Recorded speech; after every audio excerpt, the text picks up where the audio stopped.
હે ભાઈ મેં હેડલું તો તું વ્યાજ વટાનું કરસ? હા ભાઈ ઈ તો મારો ધંધો હે. તો મને આપને ભાઈ 10 લાખ રૂપિયા 10 દિવસ પૂરતા. આલે આમાં 10 10 લાખ લાખ રૂપિયા રૂપિયા હે. ઓકે ભાઈ કેટલું વ્યાજ દેવાનું 10 દિવસનું? તું તો મારો ભાઈબંધ હો, તારી પાસેથી થોડું વ્યાજ લેવાય. અરે ના ના ભાઈ એમ નો હાલે, ધંધામાં શરમ નો રાખાય. લઈ જાને ભાઈ હવે. હું જાઉં તને તારા પૈસા 10 દિવસ પછી મળી જાહે. કાઈ વાંધો નહીં ભાઈ. 10 દિવસ થઈ ગયા. બોલ ભાઈ. તે મને 10 દિવસ પેલા પૈસા આપ્યા હતા ને એ તારા પૈસા ઘરે આવીને પાછા લઈ જા. હાલ ભાઈ તારા ઘરે આવું, પૈસા લઈ જાવ. આલિયા ભાઈ તમારા પૈસા કેટલા હે? 20 લાખ રૂપિયા. ભલે ભાઈ હાલો હું જાઉં. એ આવજો.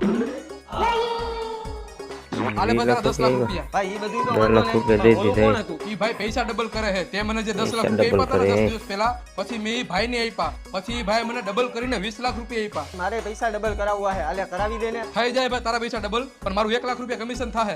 અરે ભાઈ મેં તને પૈસા આપ્યા ત્યારે મેં તો તારું વ્યાજ નતું લીધું. એલા ભાઈ તું તારા ધંધામાં શરમ રાખેસ પણ હું નથી રાખતો. નથી કરવા મારે ડબલ.